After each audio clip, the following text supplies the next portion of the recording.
புனித பெரியநாயகி அன்னையினுடைய அன்பு பக்தர்களே,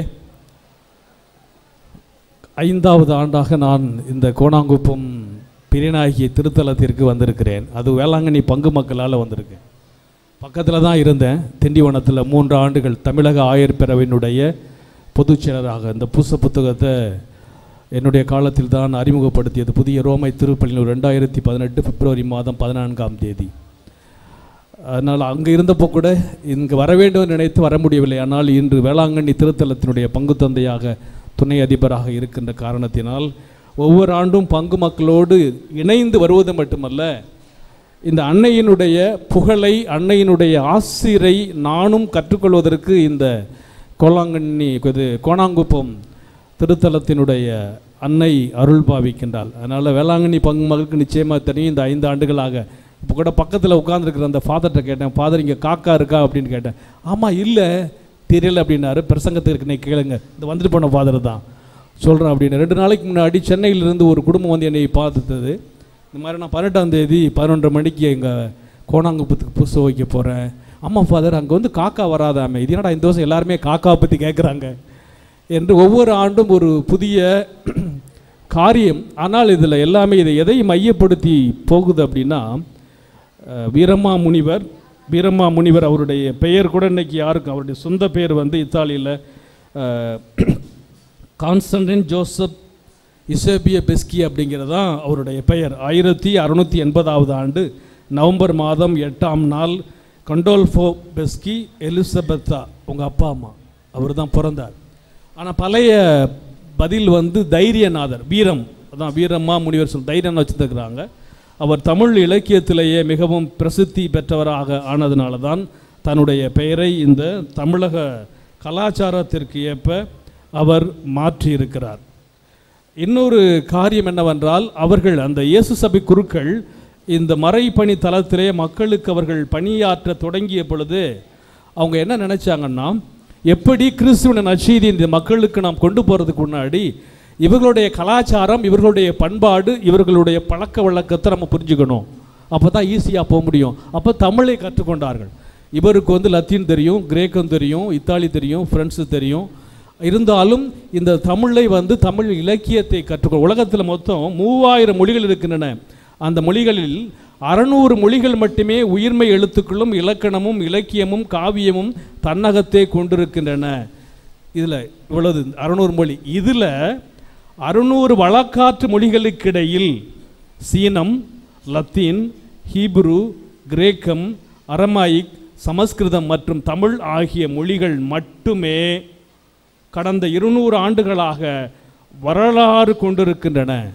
ஏன்னா அந்த இலக்கியத்தினால இதில் I speak 6 languages, Latin, Greek, Italian, German, Tamil, English. எதுக்காக அந்த மொழியை சொல்கிறேன்னா, அந்த ரோமில் போய் அந்த மொழியை படித்த பொழுது தான் அதனுடைய ஆழம். அப்போது நான் போய் இத்தாலியை படித்தேன். வீரமாமுனி வந்து இங்கே தமிழை படித்து தமிழ் இலக்கியத்தை படித்து அந்த தமிழ் மீது அவர் ஆர்வம் கொண்டது மட்டுமல்ல, அப்போ இந்த மக்களுடைய பழக்க வழக்கத்தை நான் கற்றுக்கணுன்னா இவர்களைப் போல நான் உடை உடுத்த வேண்டும். அதனால் இப்போ நீங்கள் இருக்கிற போய் பார்த்தீங்கன்னா தெரியும், அவருடைய பாதத்தில் பாத குரடும் காதில் குண்டலமும் தலைப்பாகையும் அணிந்திருப்பார்.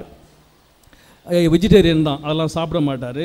இந்திய துறவிகளின் காவி நிற ஆடையையும் நெற்றியில் பொட்டிட்டு காதில் குண்டலம் கொண்டு இடையில் கச்சியையும் தலைப்பாகையும் அணிந்து காணப்பட்டார்.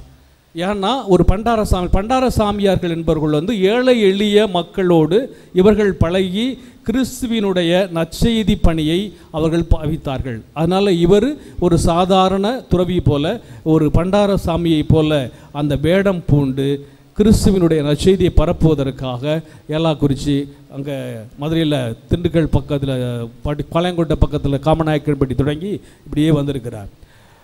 நான் நேற்று ரைட் சொன்னேன் இல்லையா, இதுக்குன்னு தெரியலை, ஜூலி டீச்சருக்கு உட்காந்துருக்குறாங்க. நேற்று காலையில் ஒரு ஃபோன் வந்தப்போ கோல்டு திடீர்னு வந்துடுச்சு. ஐ டு நாட் நோ. ராத்திரி ஃபுல்லாக சுத்தமாக தூக்கம் இல்லை.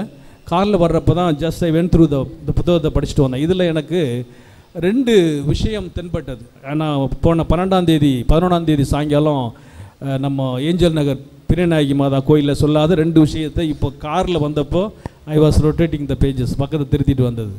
ஏன்னா சென்ற ஆண்டு நான் உங்களுக்கு சொன்னேன், ஏன் இங்கே கோணாங்குப்பத்தில் எப்படி வந்தார் வீரமாமுனிவர், அந்த வீரசேகர முத்துகிருஷ்ண கச்சிராயர் இந்த ராயர் அப்படிங்கிறவங்க என்னென்னு கேட்டால் வலிமை உடையவர்கள், நாயக்கர் பரம்பரையை சார்ந்தவர்கள். காஞ்சி என்பது கட்சி, இங்கேருந்து பக்கத்தில் காஞ்சிபுரம் பக்கமாக வரும். அதனால தான் இவர்கள் இந்த வீரமுடையவர்கள்ங்கிற அந்த பெயரை தாங்கி தான் வலிமை, மன உருக்கம் அல்லது தைரியத்தினுடைய அடையாளமாக ராயர், நாயர் அப்படிங்கிறலாம் பெயரெல்லாம் மதி வந்திருக்கிறது. அந்த பரம்பரையை இந்த முகப்பரூர் அப்படிங்கிற முகாப்பெப்பரூர் பக்கத்தில் தான் குறுநில மன்னர்கள் ஆண்டார்கள். அந்த மன்னர்களுடைய வழி பரம்பரையை சார்ந்தவர் தான் வீரசேகர முத்துகிருஷ்ண கச்சிராயர். ஏறக்குறைய 20 ஏக்கர் நிலத்தை இந்த பெரியநாயகி திருத்தலத்திற்காக கொடுத்துருக்கிறதுக்கான காரணம் அவருக்கு. ஏன்னா சில பேர் புதுசாக வந்திருப்பீங்க, உங்களுக்காக குழந்தை பாக்கியம் இல்லை, மாதா காட்சி கொடுக்குறாங்க. காட்சி கொடுக்குறப்போ விடிய கால காட்சி காமிக்கிறாங்க. அப்போது காட்சி கொடுத்தோன்னா நான் அந்த இடத்துல நான் தனியாக கிடக்கிறேன் அப்படின்னு சொல்லி அந்த கானகத்து மரியாதை கானகத்தில் போய் அந்த இடத்த காமிக்கி இவர் தன்னுடைய பணியாளர்களை கூட்டு தேடுகின்ற பொழுது தான் அவருடைய பணியாளர் ஒருத்தர் வேகமாக கடப்பாறையில் குத்துறான், ரத்தம் பீறிட்டு வருகிறது. அப்போ தான் அவர் போய் எடுத்து பார்த்தா அங்கு ஒரு மாதா சிறுவம், அதுதான் அங்கே இருக்கின்ற பெரியநாயகி அன்னையினுடைய சிறுவம். அவர் கொண்டு வந்த 2 சிறுவம். ஒரு சிறுவம் வந்து அந்த மரத்தடியில் உட்காந்து தூங்கிட்டு இருக்கிறப்போ பசங்க என்ன பண்ணாங்க, இங்கெல்லாம் ஆடு மாடு ஆணிர்களை மேற்கின்ற முதல்ல ஆணிர்களை மேய்த்ததுனால கோணார்கள் திருநாள் கோணாங்குப்பம், அது முதல்ல ஓநாய்கள் அதிகமாக இருந்தது, ஓநாய்கள் அதிகமாக இருந்த ஓணாங்குப்பம், பிறகு கோணார்கள் இந்த ஆடு மேய்ப்பவர்கள் அதிகமாக இருந்தனால கோணாங்குப்பம், அதனால தான் அந்த பெயர் வந்தது. எனவே இந்த இடத்தில் இந்த ஆடு மேய்க்கின்ற அந்த சிறுவர்கள் அந்த புல்லும் புல் இடத்துல மாதா விட்டுட்டு போயிட்டாங்க. அப்போது அந்த இடத்தில் பெரியநாயகி வீரமாமுனிவர் விட்டு சென்ற அந்த சிறுவத்தை அந்த கானகத்திலே கண்டுபிடித்த அந்த சிறுவமும் இவர் விடிய காலம் காட்சி கண்ட அன்னை மரியாள் காட்சி தோன்றி அந்த ஒன்றாக இருந்ததுனால தான் அவருக்கும் வாரிசு கிடைத்தது. இன்று வரை அந்த 23ஆம் நாள் திருவிழாவினுடைய முதல் தேரை வடம் பிடித்து இழுப்பவர்கள் இந்த வீரசேகர முத்துகிருஷ்ண கச்சிராயருடைய பரம்பரை. இது வந்து திருவிழாவுக்கு என்ன 3 விஷயம் அப்படின்னு சொன்னால், கடந்த நாட்களில் நான் வேளாங்கண்ணியில் இந்த மறைவை ஆற்றிய பொழுது ஒன்று அந்த கொடிமரம். இந்த கொடிமரம் எப்படி என்றால், ஒருவர் சீனாவிலிருந்து சரக்கு கப்பலில் பயணம் செய்து கொண்டிருக்கின்றார்கள்.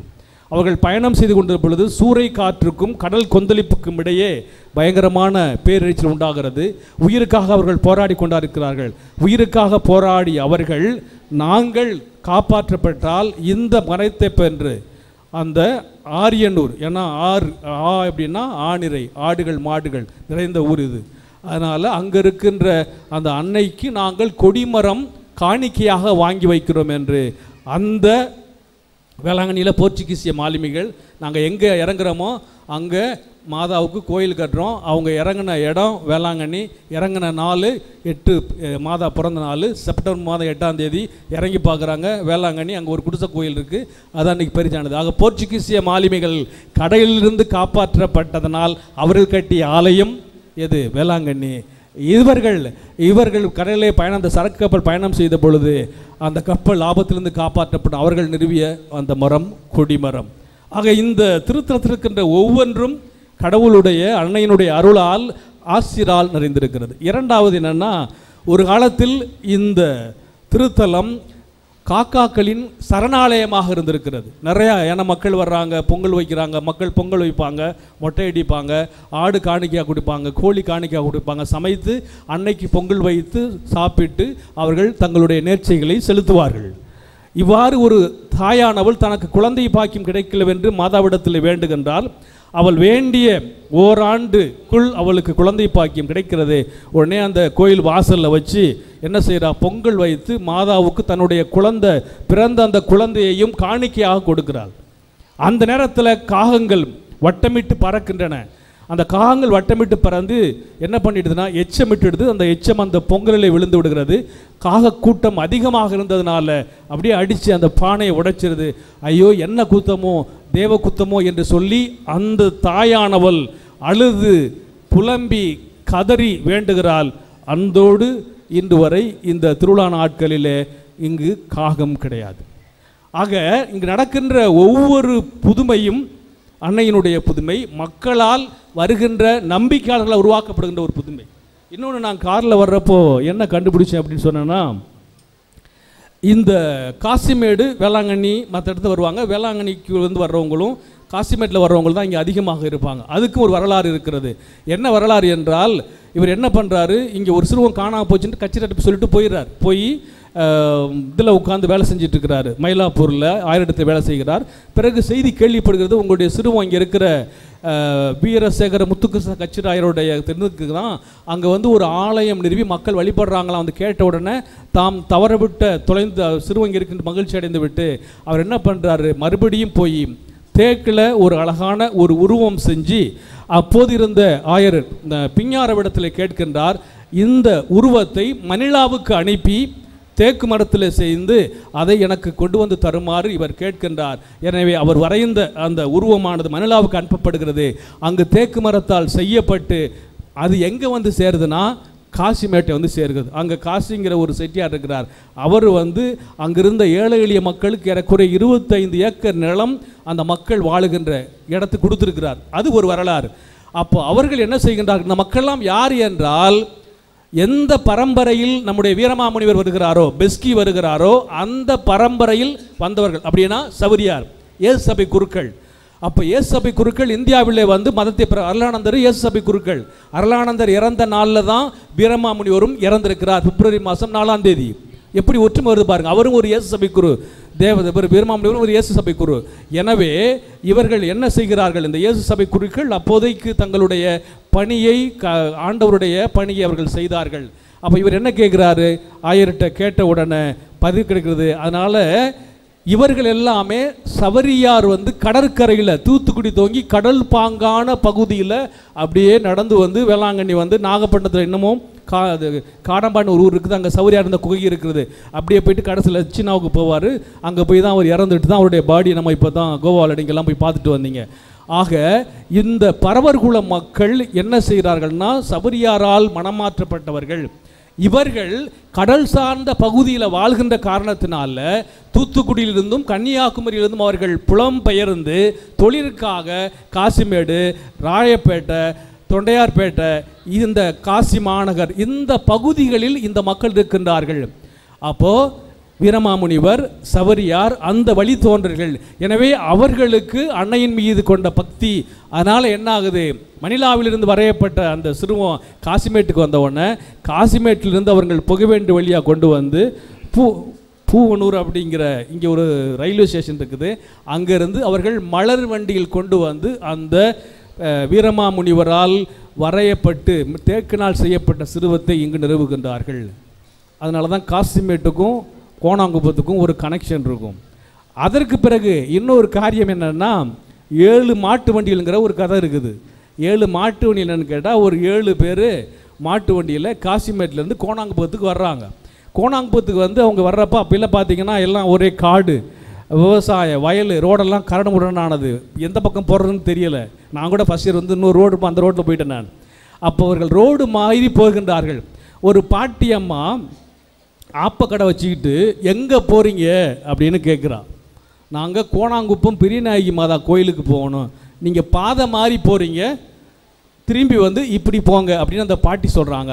இவங்க திரும்பி வர்றப்ப அங்கே பாட்டியையும் காணோம், ஆப்பக்கடையும் காணோம். அப்போ என்ன அவர்கள் நினைக்கிறார்கள் என்றால், இந்த 7 மாட்டு வண்டிக்காரர்கள் காட்சி கொடுத்தது அன்னைதான் அவர்கள். இவ்வாறு சாதாரண மக்கள் அவர்களுடைய நம்பிக்கையை இந்த பெரியநாயகி அன்னை வளர்த்திருக்கிறார்.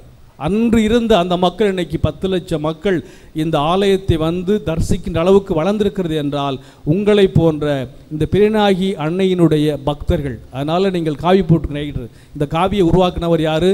பெரியநாயகி. இவர் நம்ம வீரமாமுனிவர். மாதாவுக்கு வெளிநாட்டு மாதாவை தான் நம்ம பார்த்துருப்போம், வெளிநாட்டு உருவத்தில். ஆனால் தமிழ் கலாச்சாரத்தில் ஒரு தமிழ் பெண்ணை உருவாக்கி அந்த பெண்ணுக்கு வந்து விண்மீன்களால் கிரீடம் சூட்டி காதில் தோடு போட்டு கழுத்தில் நகை போட்டு ஒரு தமிழ் தாயாக, ஒரு அன்னையாக புடவை உடுத்தி வழிபடுகின்ற வழிபாட்டை கொண்டு வந்தவர் வீரமாமுனிவர். அதனால் நாம் வருகின்ற அந்த பக்தி அதற்கு அர்த்தம் இருக்க வேண்டும். அந்த நம்பிக்கையிலே நாம் ஜெபிக்கின்ற போது நிச்சயமாக அன்னை நமக்கு அருள் பாலிப்பால். இன்னொன்று, இந்த மாதாவை பற்றி அதிகமாக நாம் கேள்விப்படுவது குழந்தை பாக்கியத்திற்கு பெயர் போனவள்.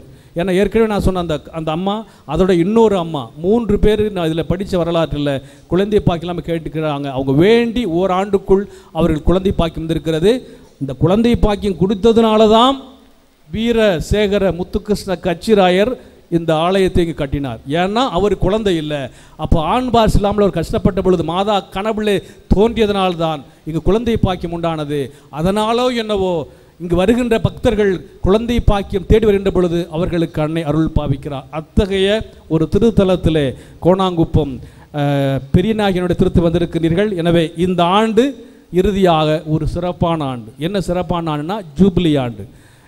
ஒவ்வொரு 25 ஆண்டு 2000 நடந்துச்சு, 25 இதுக்கப்புறம் 2050 நம்ம எங்கேற்போம் தெரியாது. எனவே இந்த யூபிலி ஆண்டில் நீங்கள் புண்ணிய ஸ்தலங்கள் திருத்தலத்திற்கு சென்று நல்ல பாவசிங்கத்திரம் செய்து திருத்தந்தையினுடைய கருத்துக்களுக்காக உங்களுடைய கருத்துக்களுக்காக வேண்டுகின்ற பொழுது உங்களுக்கு பரிபூர்ண பலன்.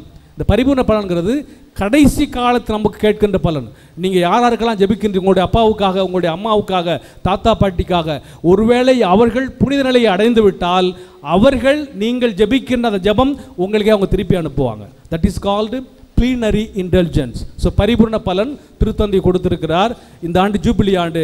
இந்த யூபிலி ஆண்டிலே நீங்கள் இந்த கோணாங்குப்பம் பெரியநாயகி அன்னை திருத்தலை கூடியிருக்கின்றீர்கள். நல்ல பாவசங்கத்தனம் செய்து நல்ல ஒரு திருப்பலி கண்டு நன்மை வாங்கி உங்களுடைய கருத்துக்களுக்காக ஜெபிக்கின்ற பொழுது பெரியநாயகி அன்னை அருள் ஆசீர் தருவாள் நம்பிக்கையிலே தொடர்ந்து இப்பலியில் இணைந்து ஜெபிப்போம்.